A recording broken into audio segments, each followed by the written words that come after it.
오늘 본문은 예수님이 12제자뿐 아니라 모든 신자에게 주시는 말씀입니다.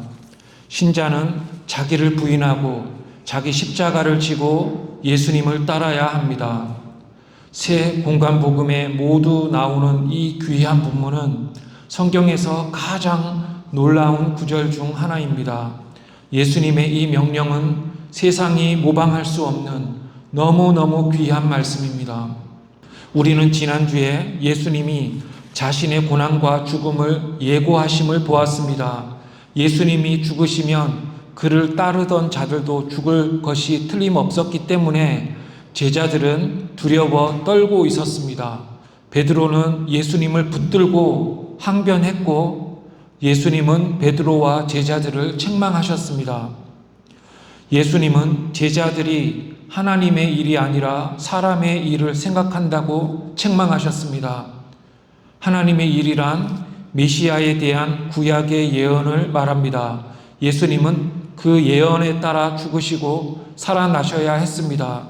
제자들은 예언의 성취를 생각해야 했지만 그러지 못했습니다. 그래서 예수님은 제자들을 책망하셨던 것입니다. 그러나 죽음이 두려워 제자들이 예수님을 떠날 수도 있었습니다. 이전에 예수님을 따르던 자들이 예수님을 대거 버리고 떠났던 때가 있었습니다. 요한복음 6장을 보면 많은 제자들이 예수님의 말씀이 어렵다고 하면서 그를 떠나간 기사가 있습니다. 그런데 자신의 죽음 예고에 이 12제자마저도 떠날 수 있었습니다. 그래서 오늘 예수님은 제자들을 위로하시는 말씀을 주시는 것입니다. 즉 예수님은 제자들을 책망함이 아니라 두려워 떨고 있는 제자들을 안심시키시려고 이 말씀을 주시는 것입니다. 34절을 다시 한번 읽어보겠습니다. 시작. 무리와 제자들을 불러 이르시되 누구든지 나를 따라오려거든 자기를 부인하고 자기 십자가를 지고 나를 따를 것이니라. 아멘. 이 구절에는 고려할 표현들이 여럿이 있습니다. 무리는 왜 포함이 되었고 예수님께 나아감이란 무엇이고 자기 부인과 십자가를 짐이란 무엇이고 예수님을 따름이란 무엇인지를 오늘 살펴보려고 합니다. 제자들만 데리고 먼 곳에 가서 중요한 예고를 하셨던 예수님은 이제 무리도 부르십니다. 마태는 무리에 대해서 언급하지 않지만 누가는 무리에게 이르시되 라고 하였고 마가는 무리를 불러 이르시되 라고 했습니다. 무리를 불러 말씀하심이 무슨 의미가 있을까요? 왜 그냥 제자들에게만 말씀하지 않으셨을까요? 무리에게도 예수님이 말씀하심은 예수님의 예고 후 시간이 어느 정도 경과되었음을 말을 해줍니다. 그런데 더 중요하게도 또한 무리는 관심은 있지만 아직 헌신하지 못하는 자들을 말합니다. 그래서 무리는 초신자, 제자는 성숙한 신자로 간주할 수 있습니다. 그러니까 지금 예수님이 하시는 말씀은 제자들뿐 아니라 무리들도 들어야 한다는 말이며 모든 신자, 즉 초신자부터 성숙한 신자까지 다 알아야 한다는 말입니다. 오늘의 교훈은 예외 없이 주님을 믿는 모든 자들에게 해당되는 매우 기초적이고 중요한 사항이라는 말입니다.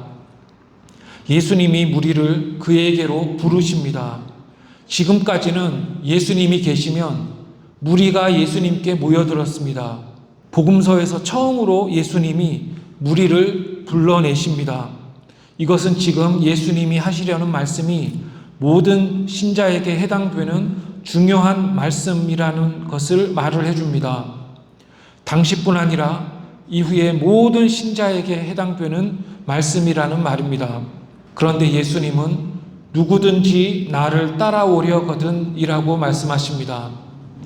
여기서 이 따라오다라는 단어는 끝에 나오는 따르다라는 단어와 유사해 보이지만 뜻이 다릅니다.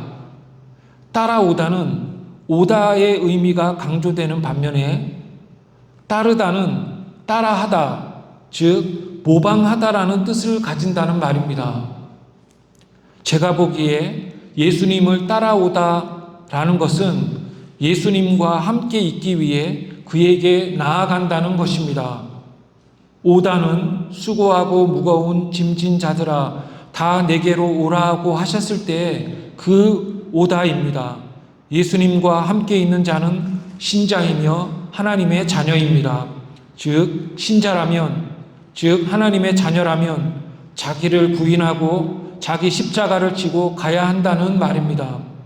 예수님을 믿는 사람이란 자기를 부인하고 자기 십자가를 지고 예수님을 따라가는 자로 정의된다는 말입니다. 따라오려거든에서 려거든은 영어 조동사로는 will이나 would인데 이것은 단순한 미래가 아니라 의지를 말합니다. 즉 이것은 미래의 뜻이 아니라 결단과 의지를 가리킵니다. 예수님은 항상 신자와 함께 계시지만 신자는 예수님과 함께 있기를 의지적으로 결단적으로 원해야 된다는 말입니다. 예수님보다 더 소중한 것이 없고 그에게만 참된 생명이 있음을 깨달은 자는 예수님과 있기를 원하며 그의 명령대로 살아가기를 원한다는 것입니다. 예수님과 함께 있기를 원하는 자는 다음 세 가지를 합니다. 첫째는 자기를 부인하고, 둘째는 십자가를 지고, 셋째는 예수님을 따릅니다. 한 가지씩을 살펴보면, 첫째, 예수님을 따라가려면 자기를 부인해야 합니다. 이것은 무슨 말일까요? 자기를 부인한다는 말은 무엇보다도 내 계획과 내 생각과 내 정욕을 부인한다는 말입니다. 내 생각은 이러하니 이렇게 되어야 한다고 하지 말아야 한다는 말입니다. 천지를 창조하시고 지금도 완전하게 세상을 경영해 가시는 하나님을 믿고 그의 뜻이 이루어지기를 바라야 한다는 말입니다. 예수님의 고난과 십자가의 길은 오래전부터 계획된 것이었습니다. 예수님의 삶은 태초의 작정을 이룰 뿐 아니라 구약의 말씀과 예언들을 이루는 것이었습니다. 그러므로 예수님이 가시는 길은 하나님이 작정하신 것인데 그릇되게도 베드로가 항변했던 것입니다. 자기 부인의 상태는 좀 어려운 한국말로 전무의 상태, 전무의 상태란 내가 없는 상태를 말합니다. 나의 생각과 나의 욕심은 없고 하나님과 오직 그의 뜻만이 내게 가득한 상태가 바로 내가 전무한 상태입니다. 하나님은 신자가 자기를 부정하기를 바라십니다. 칼빈은 자기 부정이 하나님에 대한 부분과 하나님에 대한 자기 부정과 사람에 대한 부분으로 나뉜다고 말했습니다.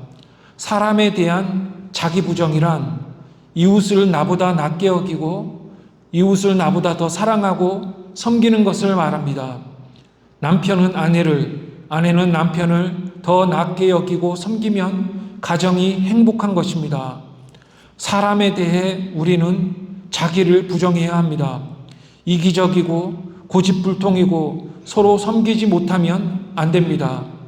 역설적이게도 자기를 부정하는 사람이 못 살 것 같은데 사람에 대해 자기를 부정하는 자는 복된 삶을 이 땅에서 삽니다.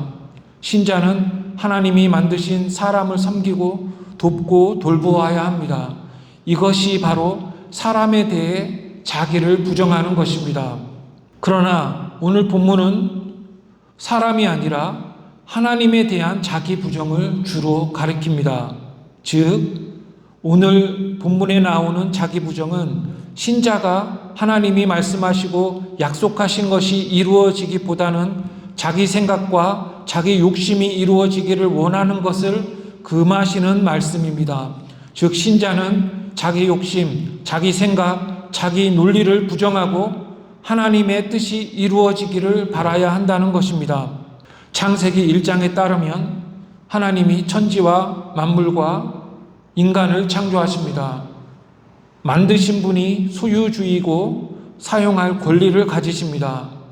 하나님은 태초에 만물과 인간을 만드셨으며 그 후부터 지금까지 세상을 보존하고 경영하시니 사용할 권리를 가지십니다.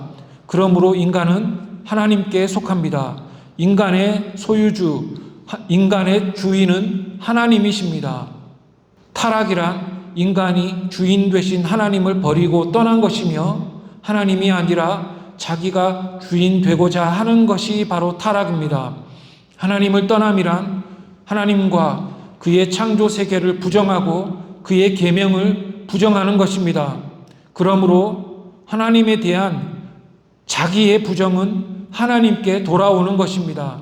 타락이 하나님을 떠난 것이라면 자기 부정은 하나님께 돌아오는 것입니다. 하나님께 돌아와서 그의 명령과 뜻에 따라 살아가는 것입니다. 자기 부정의 목표는 하나님의 영광입니다. 타락한 인간은 자기를 사랑하고 인정하고 자기를 과대평가하고 자기에 몰두합니다. 많이 얻고자 하고 고상하고 높은 것을 추구하며 그것들로서 타인으로부터 인식과 인정을 받고 칭찬과 영광을 받기를 원합니다. 그러나 자기를 부정하는 신자는 모든 것을 통해 하나님께 영광을 돌립니다. 하나님이 만드신 세계에서 하나님과 이웃을 사랑하며 섬기면서 하나님께 영광을 돌립니다. 신자의 삶의 목적은 하나님의 영광입니다. 신자는 자기를 부정하면서 행하는 것들을 통해 하나님께 영광을 돌립니다. 둘째, 예수님은 자기 십자가를 지라고 명하십니다. 마가복음에서 처음으로 십자가가 언급이 됩니다. 예수님은 자신이 십자가의 죽음에 대해 아직 예고하지 않으셨습니다.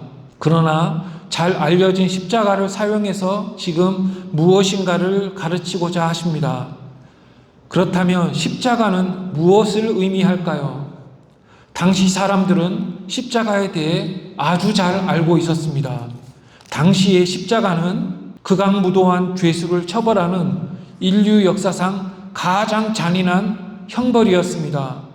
죄수에게 조롱과 수치를 주고 살점을 뜯는 채찍을 가하고 못을 박아 장대에 달아서 서서히 죽이는 잔인한 형벌이었습니다. 그런 저주의 상징은 언급만이라도 소름을 끼치게 했을 것입니다. 그런데 십자가에 달릴 죄수는 언덕 위의 처형장으로 자기가 달릴 십자가를 지고 걸어가야 했습니다. 예수님은 바로 이 이미지, 즉 침뱉음 당하고 채찍 맞은 죄수가 자기가 달릴 십자가를 지고 저 높은 언덕 위로 올라가는 바로 이 이미지를 지목하시는 것입니다. 침과 피가 묻고 멍이 든 몸에 자기가 달릴 십자가를 지고 골고다 언덕을 올라가라고 지금 예수님은 명령하시는 것입니다. 십자가는 조롱과 고통과 저주의 죽음을 상징합니다. 그러므로 십자가를 지라는 말은 조롱과 고통과 저주의 죽음을 진다는 말이 될 것입니다. 예수님이 자기 십자가를 지고 가라고 하셨을 때 듣고 있던 사람들은 예수님이 무엇을 말씀하시는지를 잘 알고 있었을 것입니다. 그러므로 예수님은 참된 신자에게는 수치와 조롱과 고통과 저주가 따를 것임을 말씀하고 계시는 것입니다. 신자는 죽음과 고난을 지고 가야 합니다. 이 진다는 말은 그 무게를 감당하기가 힘이 든다는 말입니다. 아무렇지도 않은 가벼운 것이 아니란 말이며 신자는 그것을 알고 있다는 말입니다. 누가복음에는 날마다라는 말이 쓰여 있습니다. 성경을 많이 읽는 분들은 날마다가 어디에 자주 나오는지 잘 압니다. 시편에 나오는 주인공들은 종일 고난을 받는다고 자주 말했습니다. 고통이 종일 끊이지 않습니다. 즉 종일은 지속되는 고통을 가리키며 또 고통이 언제 끝날지 모름을 가리킵니다. 그렇게 언제 끝날지 모르는 고난이 오래 지속되는 양태를 이 날마다 종일이 드러낸다는 것입니다. 또한 신자는 각각 자기 십자가가 있습니다. 자기 십자가라는 말에 각자의 십자가가 있다는 말입니다. 이 말은 자기가 감당할 수 없는 십자가는 없다는 말입니다. 너무 무거워서 질 수 없는 십자가가 아니라 질 수 있는 십자가를 하나님이 각자에게 맡겨 주셨다는 말입니다. 들 수 없는 타인의 십자가가 아니라 감당할 수 있는 딱 맞는 자기 십자가를 쥐면 됩니다. 신자는 고난과 죽음의 십자가를 지고 가야 합니다. 신자의 길은 고난과 죽음이 있을 것임을 알고 각오를 하고 죽음 앞에서도 두려워하지 않아야 된다는 말입니다. 그리고 셋째, 예수님은 나를 따르라고 명령하십니다. 예수님은 그가 가시는 길을 따라가야 한다고 명령하십니다. 저는 예수님이 이 말씀을 하실 때 자신이 십자가를 질 것임을 암시하셨다고 생각합니다. 즉 예수님이 그의 십자가를 지고 가실 때 제자들도 자기의 십자가를 지고 그를 따라가야 한다는 말입니다. 나를 따르라고 하셨으니 우리는 예수님의 뒤를 따라만 가면 됩니다. 예수님은 완벽한 인생의 모범을 보여주셨습니다. 예수님의 모범은 참된 모범이었습니다. 처음 하는 것이 어렵지 그 다음부터는 처음 행해진 것을 따라하면 됩니다. 이것은 신자에게 탁월한 행동 지침이 됩니다. 인생의 갈림길에서 신자는 성경을 통해 주어지는 예수님의 행적을 읽고 지혜를 얻어야 한다는 말입니다. 길을 잃고 헤매이는 자도 예수님이 보이신 모범을 통해서 지혜를 얻어야 한다는 말입니다. 삶에 고통이 많은 자도 예수님이 어떤 고난을 받으셨는지 어떻게 십자가를 지고 가셨는지를 묵상하면 복이 된다는 말입니다. 즉 신자는 예수님이 보이신 모든 모범을 통해 지혜를 얻어야 합니다. 어떻게 지금 행해야 하나 걱정하지 말아야 한다는 말입니다. 그냥 그를 따라가면 됩니다. 그의 가르침대로 행하고 그가 행하신 대로 행하고 그가 가신 십자가 길을 따라만 가면 됩니다. 이것이 오늘 말씀의 내용입니다. 결론적으로 우리도 하나님의 자녀로서 오늘 예수님이 주신 명령을 따라야 할 것입니다. 우리는 자기를 부인하고 자기 십자가를 지고 예수님을 따라야 합니다. 자기 생각과 자기 계획과 욕심을 고집하거나 높아지려 하거나 편한 길을 가려고 하면 안 됩니다. 원래 신자의 길이 그런 것입니다. 예수님을 믿는 자는 하나님의 뜻을 구하고 따르며 고통과 죽음과 조롱의 짐을 견딥니다. 예수님은 자신의 고난과 죽음에 대한 예고를 듣고 두려워 떨고 있는 제자들을 향해서 이 말씀을 주셨습니다. 갓 예수님을 믿어 하나님의 자녀가 된 자도 이 말씀을 기억해야 하며 성숙한 신자도 날마다 이 말씀을 기억해야 합니다. 우리가 고난의 이유를 알고 인내하라고 예수님은 미리 말씀해 주시는 것입니다. 원래 신자는 십자가를 지게 되어 있다는 말입니다. 그러나 이 땅에서의 슬픔과 고난은 잠시이며 영원한 기쁨이 있을 것입니다. 예수님의 부활은 천국 기쁨을 예표합니다. 신자는 주와 함께 영원한 복락을 누릴 것입니다. 영원한 생명과 천국의 기쁨을 바라보며 오늘의 조롱과 수치와 고통을 잠깐 견디고 예수님을 따라가는 것입니다. 이 말씀은 신자의 삶의 원리를 말해주는 또 다른 복음이라 할 수 있습니다. 이 말씀을 기억하면 고통 가운데 낙심하지 않고 자기 십자가를 기쁘게 지며 자기 부정이 어렵지 않을 것입니다. 예수님이 명하신 대로 날마다 자기를 부인하고 자기 십자가를 지고 예수님을 따라가서 영원한 생명의 복락을 누리는 복된 자들이 되기를 주님의 이름으로 축원합니다. 기도하겠습니다. 하나님 아버지, 오늘도 천국 복음을 저희에게 들려주시니 참으로 감사합니다. 이 땅에서 주를 따르며 받는 고통은 잠시이지만 영원한 천국을 바라보며 오늘도 주의 뜻을 분별하고 행하며 십자가를 지는 주의 자녀들이 되게 하옵소서. 예수님의 이름으로 기도합니다. 아멘.